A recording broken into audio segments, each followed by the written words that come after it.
dunia, yaitu Bible, yaitu perjanjian lama dan perjanjian baru. Orang Kristen akan berpegang pada perjanjian lama dan perjanjian baru sebagai penggenapan. Itu nggak bisa dipisahkan itu.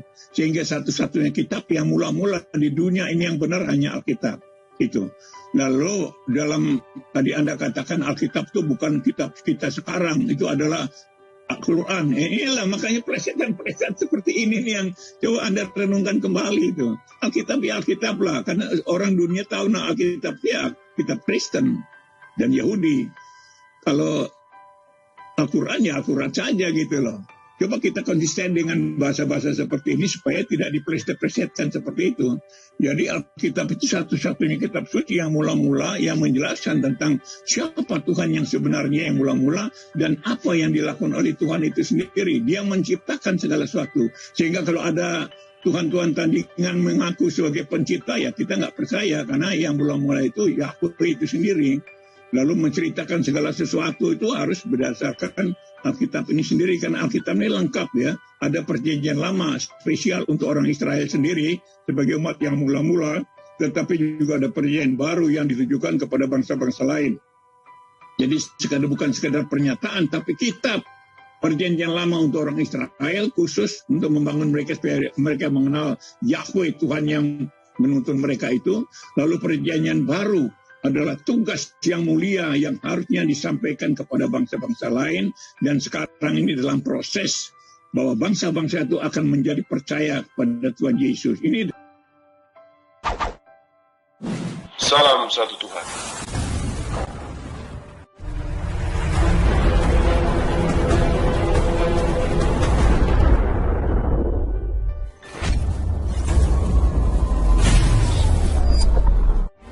Sebelum kita lanjut, jangan lupa like, subscribe, dan nyalakan loncengnya agar tidak ketinggalan info terbaru lainnya terkini. Semoga bermanfaat. Mencari Tuhan yang sebenarnya itu. Nah, sehingga di sinilah kita bertanggung jawab terhadap apa yang tertulis di dalam kitab kita sendiri. Tadi sudah saya katakan, kalau namanya istri itu tidak ada di dalam bangsa Indonesia itu untuk menghindari bahwa istri itu tidak boleh lebih dari satu gitu. Kalau tadinya kepada murid-murid Yesus masih orang Israel, karena mereka masih belum ditekankan tentang istri, masih bisa dikatakan istri-istri 100 kali lipat. Tapi pemahamannya juga tidak seperti itu. Karena bagaimana kita ngurus istri lebih dari satu itu bagaimana? Urus istri satu aja susah kok, setengah mati. Dan Tuhan tidak pernah sediakan istri-istri karena Adam hanya diberikan satu istri, yaitu Hawa saja. Tidak ada contoh-contoh lain kecuali orang yang melanggar, seperti misalnya Salomo atau Daud, itu mereka melanggar sebagai manusia, mereka melanggar lah. Tapi kalau Tuhan sendiri tidak pernah kompromi untuk mengizinkan orang kawin lebih dari satu istri, itu tidak boleh, itu pelanggaran itu. Nah ini yang mungkin penting supaya kita mengerti ajaran Yesus itu seperti apa, untuk menerapkan supaya manusia dan manusia bisa menikmati hidup ini. Jangan manusia itu menikmati karena kebebasan untuk melampiaskan hawa nafsu amarah dan hawa nafsu birahi. Itu tidak boleh, harus dikendalikan. Itu makanya sunat dalam arti Kristen itu begitu, mengandalkan yang berlebih-lebih itu tentang sunat. Itu artinya tidak boleh lebih daripada yang wajar. Misalnya kita marah pada anak boleh, tidak berarti tidak boleh marah. Marah boleh, tapi tidak berlebih. Yang lebih-lebih ini dipotong. Begitupun kita misalnya hawa nafsu birahi, istri satu, jangan lebih. Kalau lebih itu sudah tidak boleh itu. Jadi semua ada batasan. Hawa nafsu birahi, hawa nafsu marah itu dikendalikan, bukan diumbar. Nah itu ajaran Kristen itu di sana. Makanya sunat di dalam perjanjian lama pun di dalam Yeremia 4 sudah dijelaskan juga bahwa sunatlah kulit katan hatimu.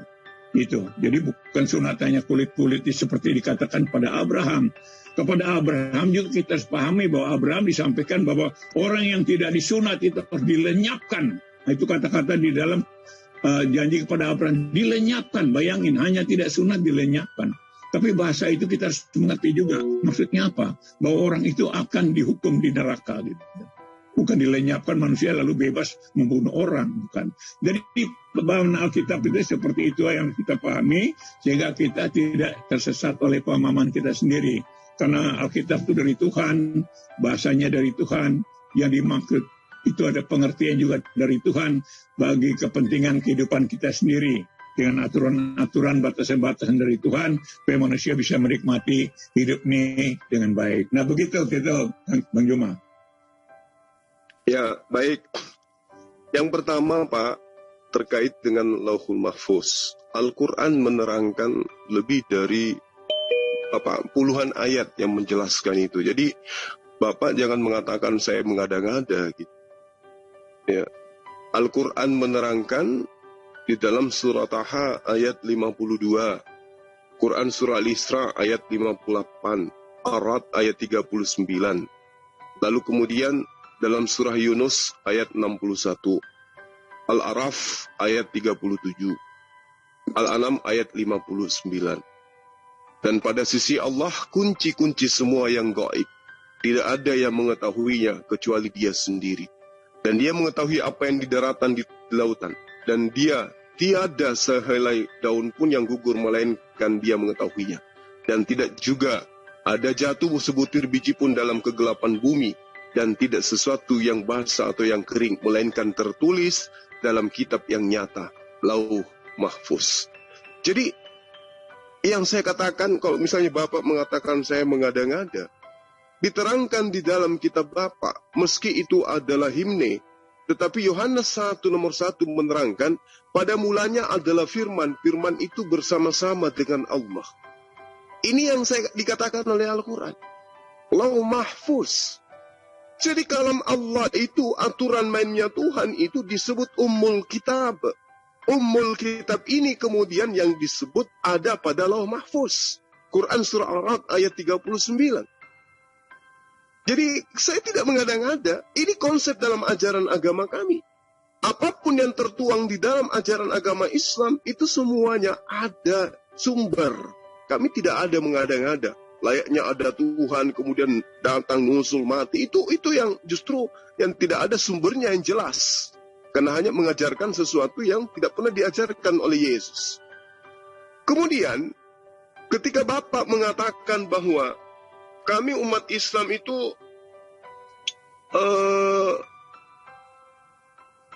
tidak memahami kemudian pengajaran yang muncul terkait dengan ajaran yang datang kepada Yesus. Kami ngerti Pak. Kami paham bahwa ketika Yesus itu datang kepada Bani Israel, Yesus memiliki pengikut. Namun di tengah-tengah pengikutnya, kata Yesus, akan muncul serigala-serigala yang mengajarkan sesuatu yang tidak diajarkan oleh Yesus. Maka kalau hari ini Anda mengatakan, kami tidak diajarkan, memang Bapak tidak diajarkan. Bapak mengaku, kami tidak dijanjikan. Ya memang Bapak tidak dijanjikan, karena Bapak bukan pengikut. Yang diterangkan oleh Yesus di dalam Matius 19 nomor 29 kepada pengikut-pengikutnya, Pak. Bagaimana kemudian di dalam pengajaran Yesus yang kemudian masih di dalam terjemahan bahasa Inggris, di KJP, itu jelas dia menjanjikan 100 istri kepada pengikutnya. Kemudian Anda mengasumsikan di Indonesia dihapuskan kata istri agar menghindari poligami. Ini, Bapak kelimpungan ternyata ya ketika disajikan data yang seperti ini. Sehingga apapun Anda bisa katakan demi untuk menghindari fakta bahwa Yesus itu memiliki pengikut. Dan kepada pengikutnya, Yesus menjanjikan hal yang demikian. Dan itu bukan di bumi, Pak. Jadi nggak perlu takut poligami di bumi. Karena yang dijanjikan di sini itu adalah di hari kemudian, di hari kebangkitan. Orang yang meninggalkan anak, istri, saudara, kedua orang tua, demi untuk menjadi pengikut Yesus, kelak nanti akan dikembalikan 100 kali lipat. Itu yang dipesan oleh Yesus. Jadi kalau misalnya Bapak kemudian mengatakan, oh tidak, kami tidak pernah dijanjikan istri lah. Memang Kristen tidak. Tapi yang dijanjikan adalah pengikutnya. Makanya saya katakan, tidak perlu khawatir, tidak perlu takut, tidak perlu was-was, karena yang dijanjikan bukan Kristen. Silakan Kristen dengan konsep Kristennya. Tapi pengikut Yesus harus mengatakan bahwa mereka semua dijanjikan gunaika, dijanjikan wife, dijanjikan istri. Nah, kalau kemudian datanya dihilangkan di Indonesia, ya silakan aja, nggak masalah.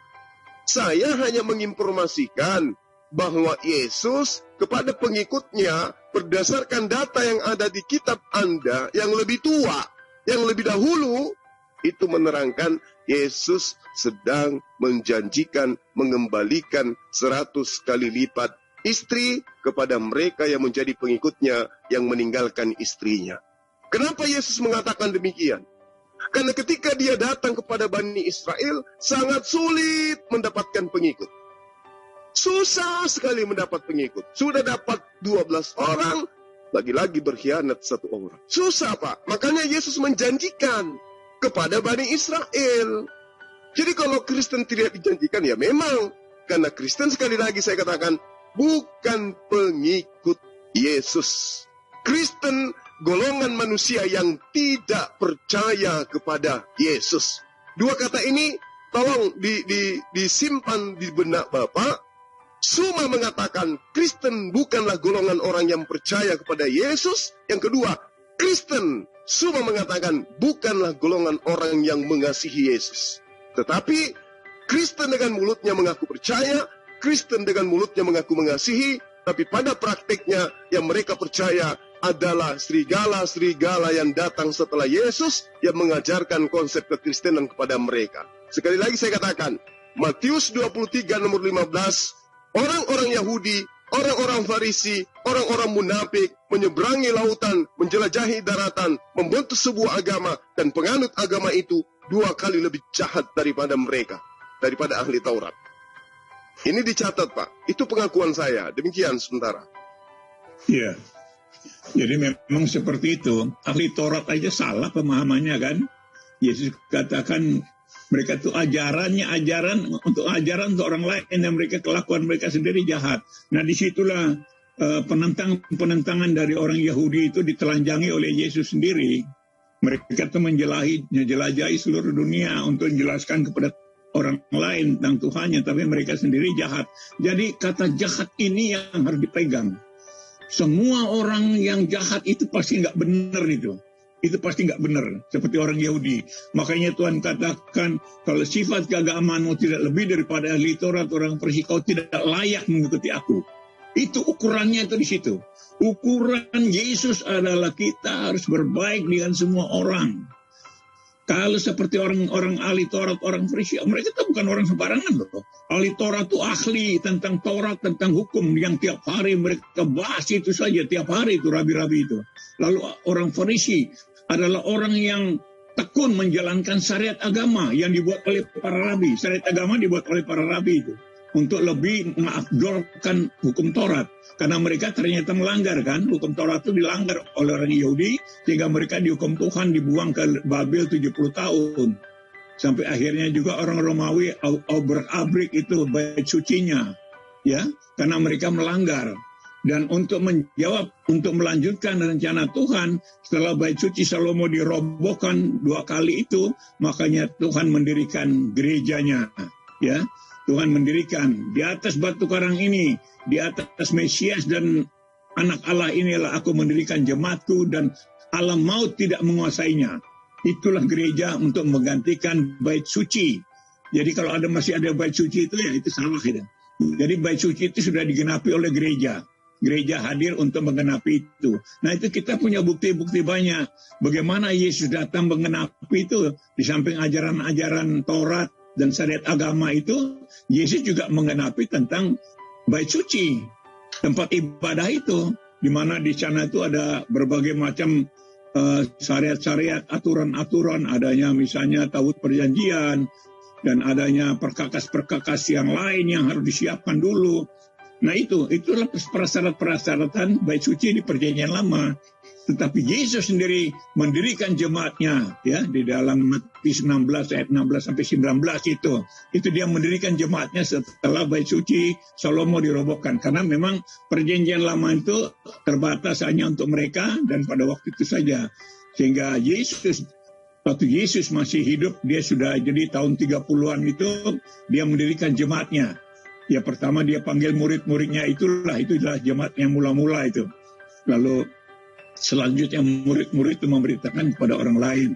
Sehingga itulah awal daripada kekristenan. Dan sampai sekarang setelah Rasul Paulus diutus kepada bangsa-bangsa lain, makanya kekristenan berkembang.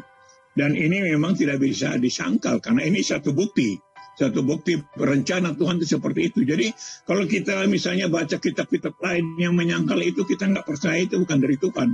Itu dari Tuhan yang lain begitu maksudnya, bukan dari Tuhan Yahweh. Kalau dari Yahweh kita punya patokan adalah Bible itu sendiri, Alkitab itu sendiri. Jadi kita berpegang pada Bible. Jadi kalau ada kitab yang di luar Bible itu ya itu kan hak orang lain lah. Orang bebas saja membuat kitabnya sendiri. Tapi kalau mau dikaitkan dengan Bible, jelas nggak bisa. Nggak boleh itu. Karena kita punya Alkitab itu sudah lengkap, sudah sempurna, ya, sudah mendetail dan berurutan. Ceritanya itu berurutan dong, nggak acak-acakan. Jadi mendetail, bahkan ada 31.171 ayat di dalamnya. Itu luar biasanya di situ Alkitab itu, sehingga Alkitab tidak bisa ditandingi oleh kitab-kitab manapun. Orang lain boleh berpegang pada kitabnya silakan, tapi jangan dikait-kaitkan dengan Bible. Karena Bible ini satu kitab yang betul-betul murni dari Tuhan, yang menjelaskan kisah-kisah yang disaksikan sendiri oleh para penulis. Jadi kalau ada yang lain bilang Tuhan yang memberikan Taurat, Injil, itu jelas sekeliru. Itu bukan dari Tuhan Yahweh. Kalau Yahweh itu memberikan tugas kepada orang-orang pilihannya, misalnya kepada Musa pertama kali untuk menjelaskan segala sesuatu yang terjadi itu. Lalu kepada Yesaya, kepada Nehemia dan lain-lain itu utusan-utusan itu untuk menulis sampai kepada rasul-rasul Tuhan Yesus. Jadi nabi-nabi diutus oleh Yahweh, sedangkan rasul-rasul itu diutus oleh Tuhan Yesus. Ini kita bedakan. Di dalam Alkitab itu, Nabi diutus oleh Yahweh sendiri, sedangkan Rasul itu diutus oleh Tuhan Yesus. Jadi tidak ada Rasul yang di luar pada Tuhan Yesus itu bukan Rasul yang benar. Menurut orang Kristen, menurut Injil, Rasul itu harus yang diutus oleh Yesus. Karena mereka disuruh memberitakan tentang dirinya, tentang Yesus. Siapa Yesus itu? Dia datang untuk apa? Apa yang dilakukannya? Untuk apa dia datang? Untuk apa dilakukan semua itu? Itulah Injil yang sebenarnya. Jadi kalau Anda Injil yang cerita yang lain-lain, jelas itu bukan Injil yang sebenarnya menurut keyakinan orang Kristen. Jadi di dalam kekristenan itu jelas. Semua itu jelas semua. Kita nggak bisa dipengaruhi oleh pendapat orang lain yang baru datang kemudian itu lalu nyalakan. Ya itu mamanya sendiri ya silakan lah. Tapi kita tidak pernah terpengaruh oleh pemahaman yang berbeda-beda itu. Untuk yakini sendiri silakan aja. Tapi jangan dikaitkan dengan Bible karena Bible Perjanjian Lama Perjanjian Baru itu sudah lengkap, sempurna, mendetail dan tidak ada lagi kitab lain. Makanya dikunci dengan kitab Wahyu. Kitab Wahyu itu adalah gambaran tentang apa yang terjadi kemudian. Apa yang dilakukan Tuhan kepada manusia.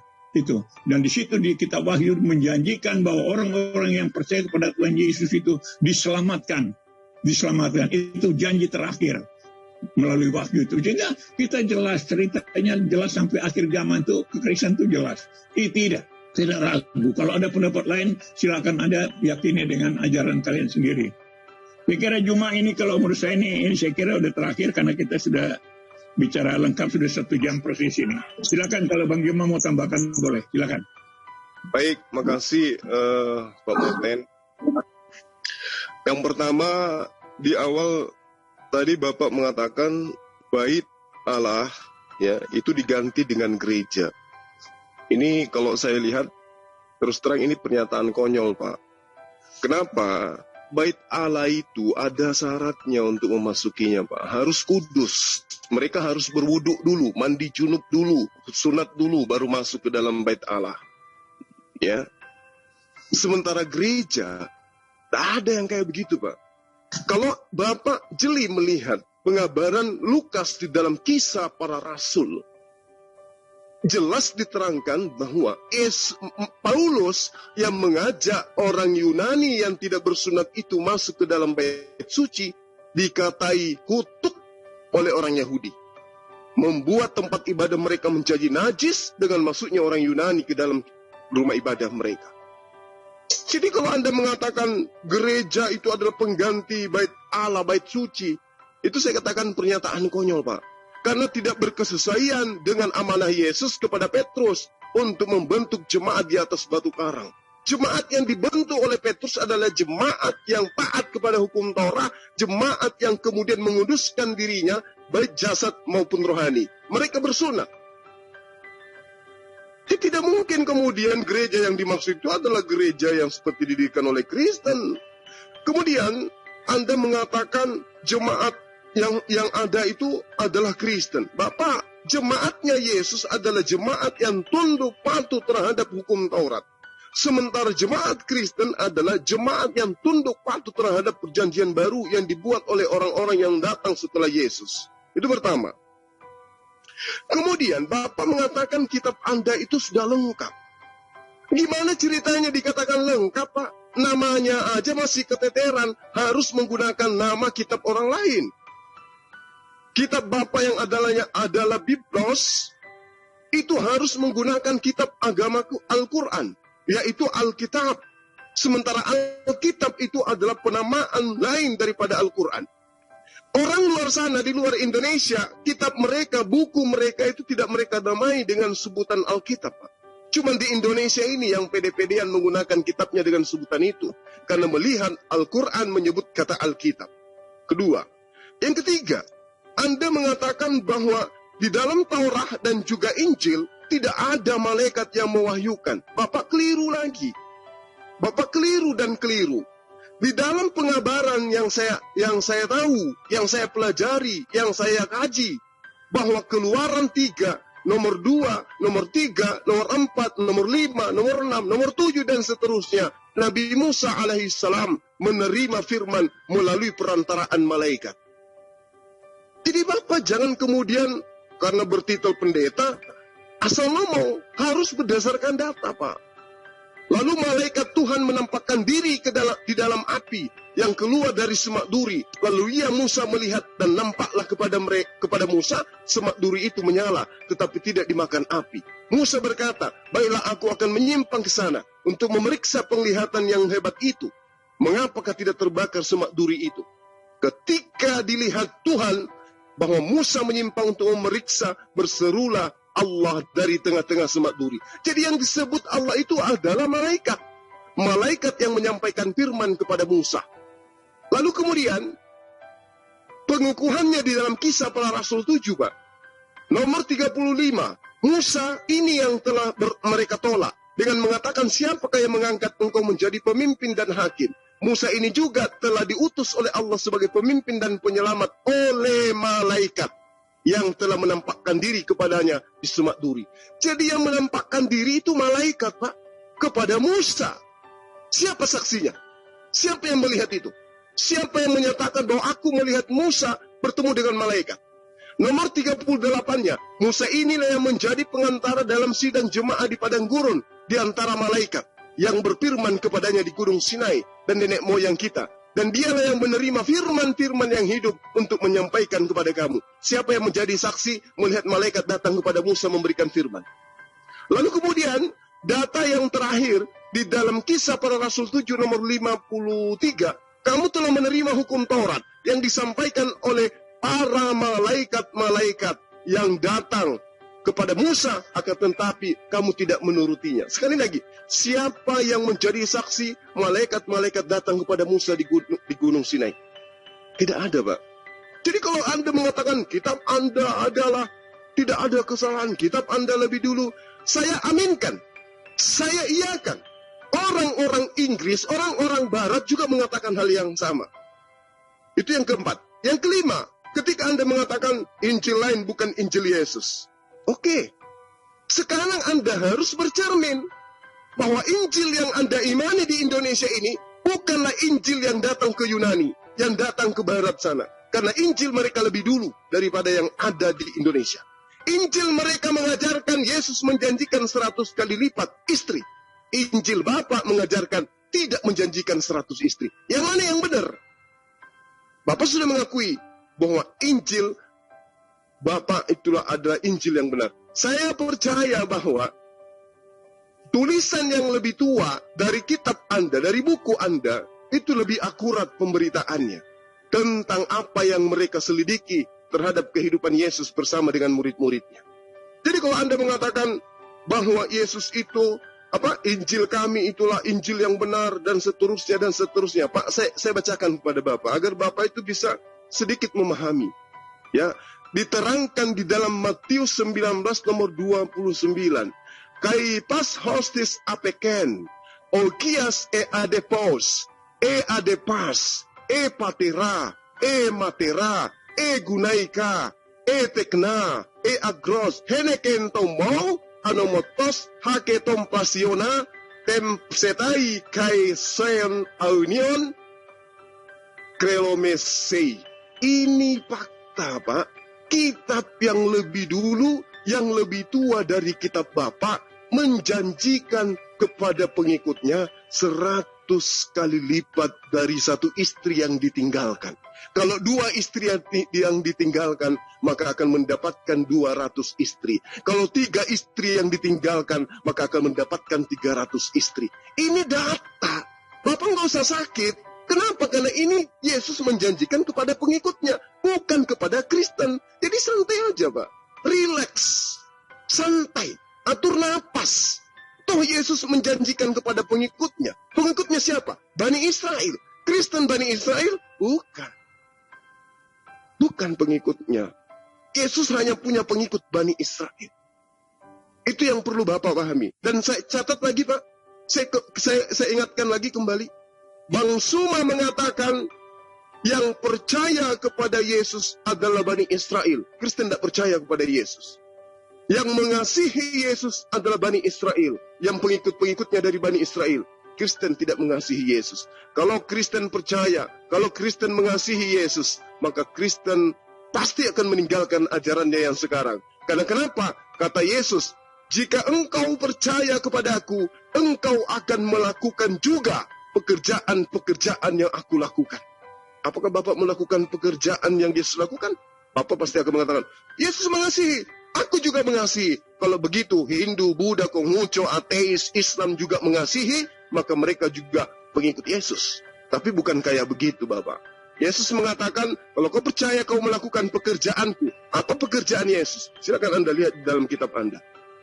Adakah pekerjaannya itu ibadah hari Minggu, menyembah manusia, makan babi, makan anjing, dan seterusnya? Nggak ada, Pak. Anda tidak akan menemukan itu. Pekerjaan Yesus sunat, puasa, wudhu, sholat, syahadat, dan seterusnya. Itu pekerjaan Yesus. Dan kata Yesus, kalau kau mengasihi aku, engkau akan mengikuti perkataan-perkataanku. Apa perkataan Yesus? Sembahlah Allah, Tuhanku dan Tuhanmu. Shema Israel, Adonai Eloheinu, Adonai Ahad. Hanya satu Tuhan, yaitu Allah yang di langit. Dan aku hanya utusan Tuhan.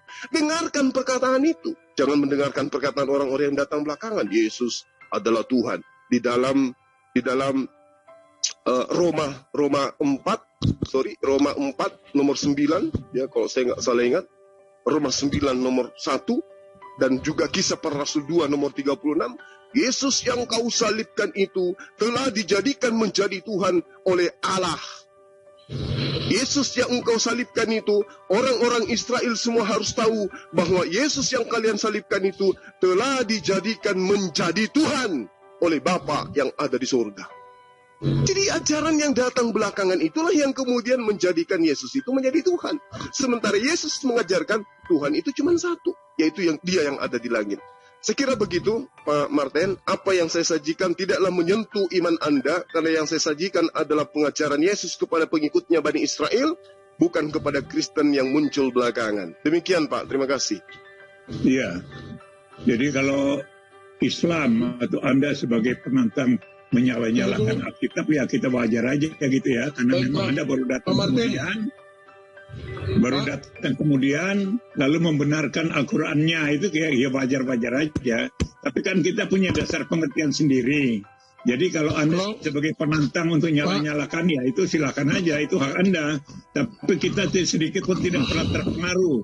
Apalagi Anda bicara soal syariat-syariat agama Yahudi tentang sunat, itu kita lebih tahu dari Anda. Kita lebih mengerti itu, karena kalau hanya sunat aja nggak ada pengaruh apa-apa. Karena sunat itu punya makna yang lebih dalam, itu dijelaskan oleh Yesus. Bahkan perjanjian lama juga menjelaskan itu. Jadi kalau Anda hanya menyangkali Alkitab, Anda sendiri punya pengertian keliru tentang sunat, tentang syariat-syariat menyembah segala macam. Itu ritual itu. Ritual untuk berada kepada Tuhan, tapi manusia tidak cukup dengan ritual saja. Harus aktualnya, praktik dalam kehidupan. Itu membuktikan kebenaran hidup seseorang. Kalau dia tidak bisa melakukan yang baik, benar, Pak, kita closing, Pak. Itu jelas itu salah itu. Begitu. Baik, Pak Martin, kita closing akhir. Oke, terima kasih ya. Kita closing akhir terima kasih, ini. Juma. Terima kasih. Soalnya kan kebetulan Bang Juma, iya sama-sama Pak, Bang Juma mau ke gunung. Ya silakan Bang, ditutup akhirnya, diakhirin Bang. Ya. Tanya. Selamat siang, selamat pagi. Siang. Ya, silakan Saudara Gerald. Ya. Terima kasih untuk kesempatannya. Sebenarnya saya mau bertanya tentang Anbiya ayat 7. Tapi kalau dari diskusi tadi barusan, saya sedikit menambahkan ya, ayat percaya kepada Yesus dan mengasihi Yesus. Itu ayat favorit saya sesudah saya mendapatkan info. Terima kasih infonya dari Bang Suma sendiri. Yohanes 14 ayat 12a.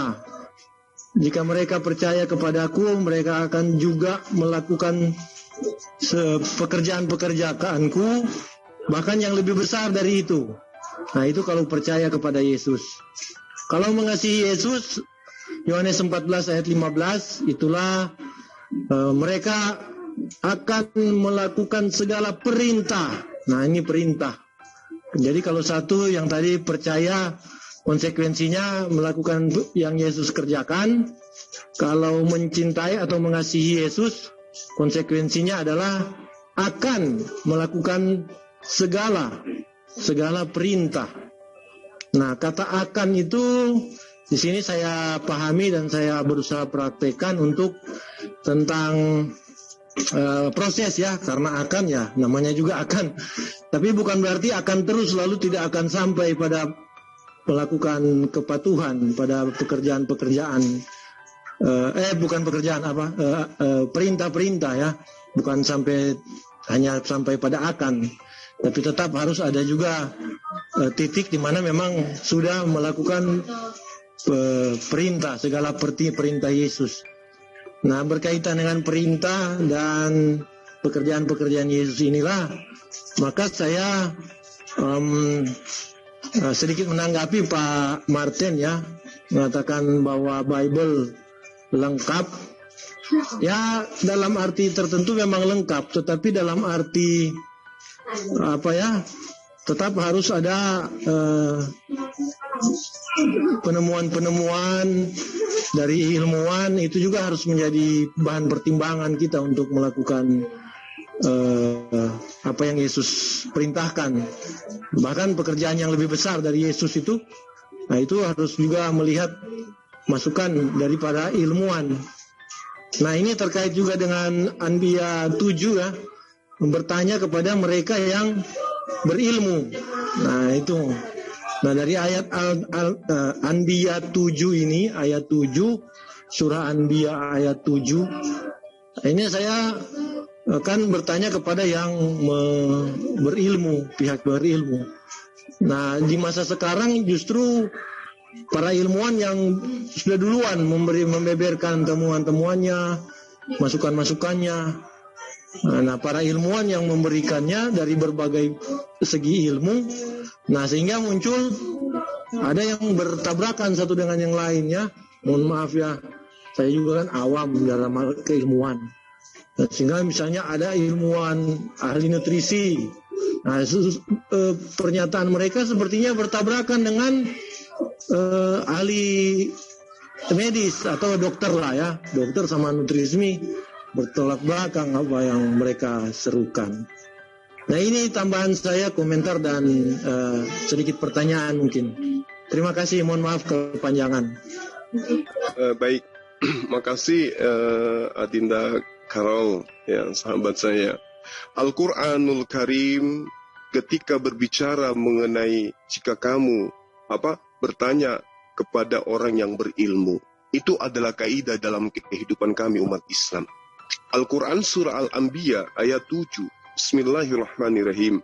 Wa ma arsalna qablaka illa rijalan nuhi ilaihim fas'alu ahlal zikr in kuntum la ta'lamun. Jadi Allah mengabarkan kepada baginda Rasulullah Muhammad sallallahu alaihi wasallam, dan kami tidak mengutus rasul-rasul. Wa ma arsalna qablaka, sebelum engkau, illa, kecuali beberapa orang rasul dari kaum laki-laki yang kami wahyukan kepada mereka. Gitu. Jadi tidak kemudian disuruh bertanya kepada para ilmuwan, tapi disuruh bertanya kepada rasul, utusan. Illa rijalan nuhi ilaihim fas'alu ahlaz zikr in kuntum la ta'lamun. Jadi diminta oleh Allah kepada Rasulullah, ketika kamu itu kemudian tidak mengetahui, maka bertanyalah kepada orang-orang ini, orang-orang yang kami beri wahyu kepada mereka. Tapi Rasulullah Muhammad SAW tidak kemudian bertanya. Artinya beliau mengetahui. Di dalam ayat ini dijelaskan bahwa Allah Subhanahu wa taala menyeru kepada baginda Rasul Muhammad SAW bahwa Allah tidak mengutus para rasul sebelum baginda, melainkan beberapa orang laki-laki dari kalangan manusia yang kemudian diberi wahyu kepada mereka. Allah tidak mengutus para malaikat untuk menjadi rasul bagi manusia. Maka kata Allah, tanyakanlah, wahai baginda Rasul Muhammad SAW, kepada orang-orang yang berilmu tentang apa yang kami wahyukan, tentang apa yang kami nuzulkan sebelum Al-Quran, jika kamu tidak mengetahui. Artinya gini, pada masa itu, Allah menyampaikan kepada baginda Rasulullah Muhammad SAW bahwa Allah dahulu itu mengutus seorang rasul sebelum beliau, Rasulullah, yang diberi wahyu. Nah, kalau kemudian Rasulullah Muhammad SAW itu tidak mengetahui bahwa ada yang bernama Musa, ada yang bernama Isa, ada yang bernama Torah, ada yang bernama Injil, maka tanyakan kepada orang-orang. Itu. Jadi tidak ada masalah dengan data ini. Kemudian kalau terkait dengan ilmuwan itu justru terheran-heran jika mereka kemudian mengkorelasikan dengan apa yang mereka temukan dengan apa yang tertuang di dalam Al-Quran. Kebanyakan dari ilmuwan ketika mereka menemukan suatu hasil riset, kemudian masuk ke kuping mereka ternyata 1400 tahun silam sudah lebih dulu di dalam Al-Quran, kebanyakan dari mereka itu kemudian bersyahadat. Itu yang termaktub di dalam data ini. Jadi kalau sahabat saya mengatakan, jika kita tidak mengetahui, maka tanyakan kepada orang yang berilmu, itu juga tidak salah. Tetapi ayat ini sedang membicarakan tentang keadaan baginda Rasulullah SAW kala itu. Itu yang ingin saya sampaikan. Terima kasih.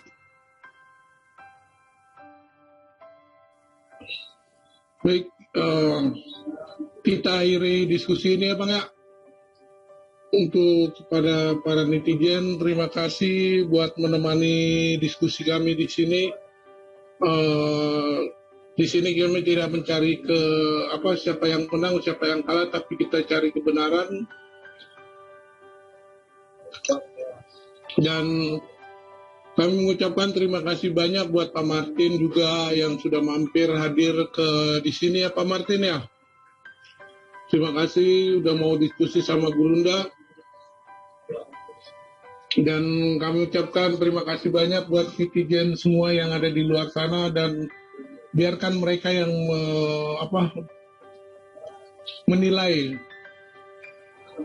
siapakah yang paling benar dan siapakah yang salah dan siapakah yang benar, biar semua kita kembalikan kepada netizen yang di luar sana.